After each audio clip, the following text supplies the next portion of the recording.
बालू माफिया क्या पैसा मतलब थाना को खरीद लेंगे? आप लोग जो है तरुण महतो की रिहाई की बात कर रहे थे, लेकिन अंततः उन्हें जो है जेल भेज दिया गया है, क्या कहिए? देखिए, कानून का अपना प्रक्रिया है, लोगों को कानून समझा रहे हैं और समझ भी रहे हैं। अपना नीतिगत काम करती थर्ड डिग्री का जो टॉर्चर किया अगर गया आज है, उनको जो जेल हमारे हुआ नेता तो पे कल जो बेल भी टॉर्चर होगा किया गया है, क्यों किया गया और कल निर्दोष भी साबित होंगे। आखिर लेकिन इचागढ़ में जो यहाँ के बालू माफिया यहाँ तांडव मचा के रखे हैं और जो आतंक मचा के रखे हैं, वे भी पुलिस प्रशासन के संरक्षण से।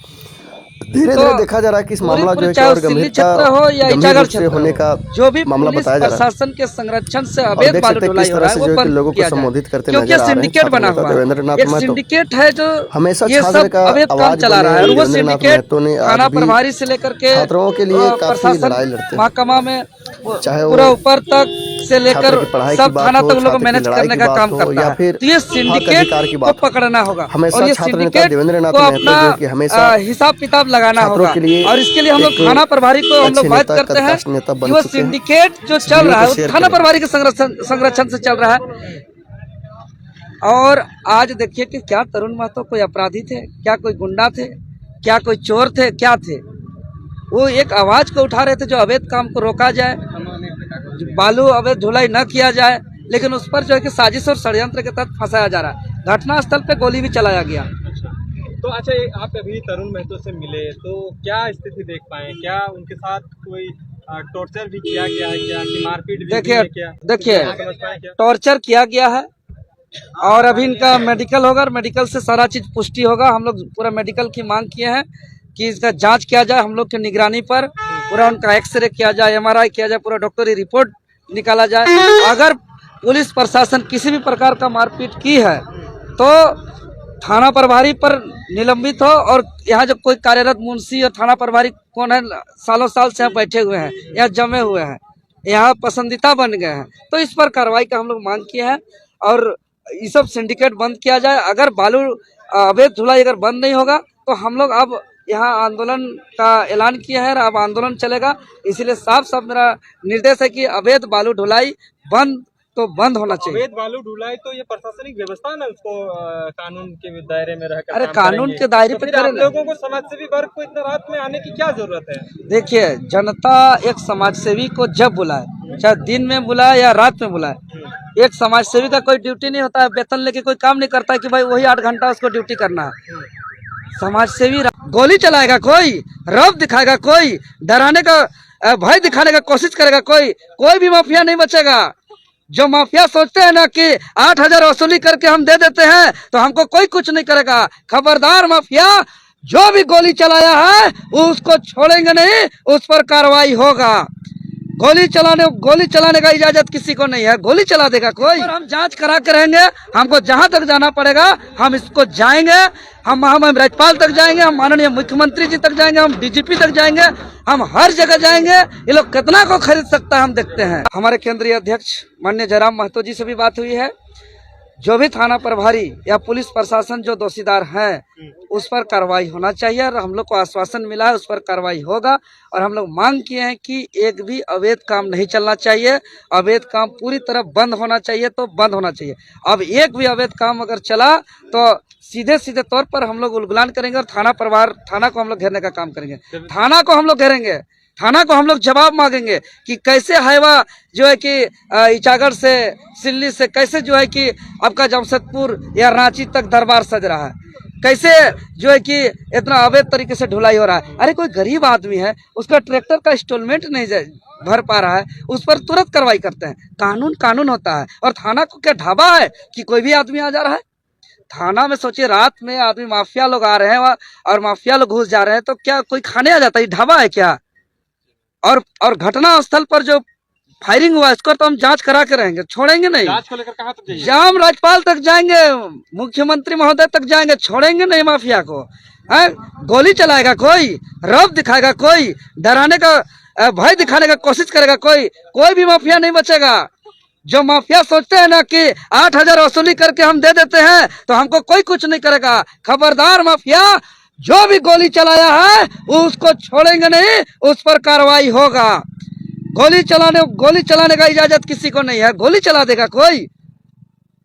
पूरा गोली जो चला है घटना स्थल पर, गोली किसने चलाया, कौन कौन चलाया, किसके आदेश पर चलाया गया, इस पर हम लोग जांच का मांग की है स्वतंत्र एजेंसी से, और इसको लेकर के हम राज्यपाल तक जाएंगे। अच्छा, विपक्ष के लोग ये कह रहे हैं कि आप लोग रात में उगाही करने के लिए जाते हैं, इसलिए आप लोगों के साथ इस तरह से घटनाएं हो रही हैं, तो इस चीजों को आप किस तरह से देख रहे हैं? उन लोगों को बिल्कुल निराधार है, इस पर कोई सच्चाई नहीं है, कोई सत्यता नहीं है। ये बताए ना विपक्ष, इसका मतलब विपक्ष अवैध बालू चलवा रहा है क्या? अवैध बालू चलाओ को अगर कोई रोकने गया है और उसको आप रंगदारी का बात करते हैं, आप उसको कमीशन का बात करते हैं, तो उसको ये बयान देना चाहिए कि हम अवैध काम चलवा रहे हैं, उसको ऐसे बयान देना चाहिए उसको। इसीलिए ये सब लिपापोती बात है, वो सब निराधार बात है, विपक्ष साजिश और षड्यंत्र है। जेएलकेएम झारखंड लोकतांत्रिक क्रांतिकारी मोर्चा गलत के खिलाफ है, करप्शन के खिलाफ है, भ्रष्टाचार के खिलाफ है। यहाँ के स्थानीय लोगों के हक अधिकार के लिए हमेशा संघर्ष करते आया है। आपको इतना बता दें, ऐसा बालू माफिया का इतना मन बढ़ गया है, आपको हम बता दे रहे हैं, रोड इतना जर्जर हो गया है कि वहाँ जहाँ पे छोटी गाड़ी चलना चाहिए वहाँ बड़ी बड़ी हाईवा चलाया जा रहा है, वहाँ चलने का रोड स्थिति नहीं है। ग्रामीण का हालत खराब हो रहा है, कोई स्कूल नहीं पहुँच पा रहा है, कोई हॉस्पिटल नहीं पहुँच पा रहा है, और उसको थाना प्रशासन को अगर कहीं बात रखा जा रहा है तो कोई इस पर एक्शन में नहीं आ रहा है, कोई इस बात को सुनने वाला नहीं है। तो थाना प्रभारी यहाँ पे और प्रशासन का मिली भगत है, और यहाँ पूरा का पूरा दोषीदार थाना प्रभारी है, और थाना प्रभारी अगर इस पर कार्रवाई नहीं करते हैं, चाहे कोई भी थाना प्रभारी हो, उस पर कार्रवाई होगा। तरुण महतो एक सम्मानित व्यक्ति थे, उन्हें 43,000 मत मिला था इस विधानसभा से, उसके साथ अगर इस तरह से घटनाएं हो रही हैं तो जेएलकेएम के नेता कितना अपने आप को सेफ फील करे? जनता की सेवा करने जाते हैं तो पिटा पुटू के आ जाते हैं।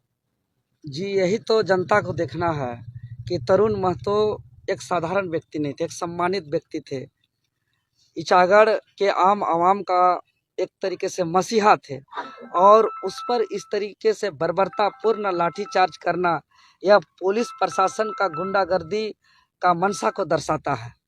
और आज पूरा भयभीत है इचागढ़ क्षेत्र के लोग, और एक पुलिस प्रशासन पर जो भरोसा होना चाहिए, जो न्याय को लेकर के जो विश्वास होना चाहिए कि भाई पुलिस प्रशासन है तो हम सुरक्षित हैं, भयमुक्त हैं, हम निडर हैं, ये विश्वास आम आवाम का पुलिस से खोता जा रहा है। तो इसीलिए हम यही कहेंगे, थाना प्रभारी पर सस्पेंड होना चाहिए। चलिए, प्रभारी आते जाते रहेंगे, बदलते रहेंगे, थाना चलता रहेगा, लेकिन जो गैर कानूनी काम करेंगे उस पर बर्दाश्त नहीं किया जाएगा, चाहे कोई भी रहे, उस पर एकदम कार्रवाई होना चाहिए, और इस पर बिल्कुल कार्रवाई होगा। थाना को कच्चा का डब्बा, उठाव का अड्डा, भ्रष्टाचार का अड्डा, कचरा का डब्बा थाना को न बनाया जाए, थाना को माफिया न चलाए।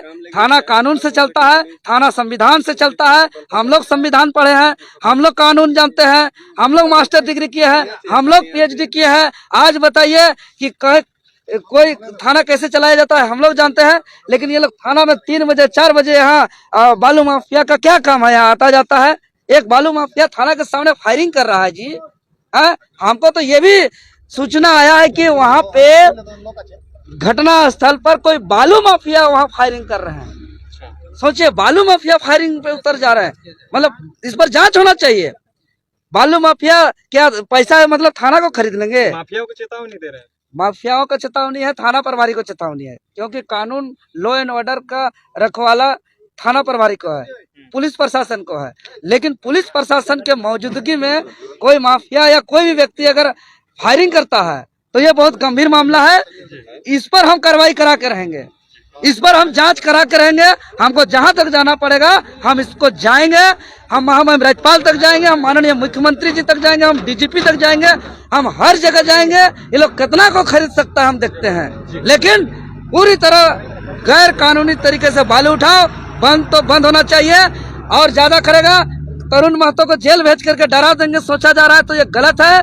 आप जितना ग्रामीण जेल जाने के लिए तैयार हैं, आप जेल ले जाइए, आपका जेल को भी हम लोग देखेंगे। इसीलिए जेल का डर जेएलकेएम को न दिखाया जाए। बहुत बहुत धन्यवाद। रात 2 बजे भी और मैं जनता बताने के का डिमांड से प्रयास करूं कि जाएंगे, जिस तरह से जो है सुबह कि भोरे आर 4 पार बजे की भी लड़ाई जाएंगे, दिख रही 3 बजे है भी इचागढ़ की कहानी है। लेकिन सबसे बड़ा कि सवाल अगर है आप एक कि अगर जिस भी विधायक थाना प्रत्याशी को क्षेत्र इस तरह से अगर अवैध टॉर्चर किया बालू जाता है उठाव तो कहीं हो ना रहा कहीं है, बहुत ही तो कहीं न कहीं लॉ एंड ऑर्डर थाना गंदी के बात पास है, है, बहुत ही तो थाना के दयनीय वाली संरक्षण बात से हो है रहा कि है। आप तो इसका एक जो है जवाबदेही कि थाना को है और कार्रवाई विधायक थाना पर प्रत्याशी को होना इस टाइप चाहिए। से करते हैं, मतलब एक वो माननीय है। यहाँ अगर SDPO देखा जाए तो एक माननीय है, और माननीय को अगर आप इतना चांडिल टॉर्चर करते आए हैं थे तो और इससे बड़ा उनसे जो हमारी है कि वार्ता दुखद हुई घटना और और क्या उन्होंने हो आश्वासन सकती है। दिया है। मतलब उसका फिर या तो एसपी साहब समाज से में भी आप बात हुई है। चाहते हैं कि उनका कोई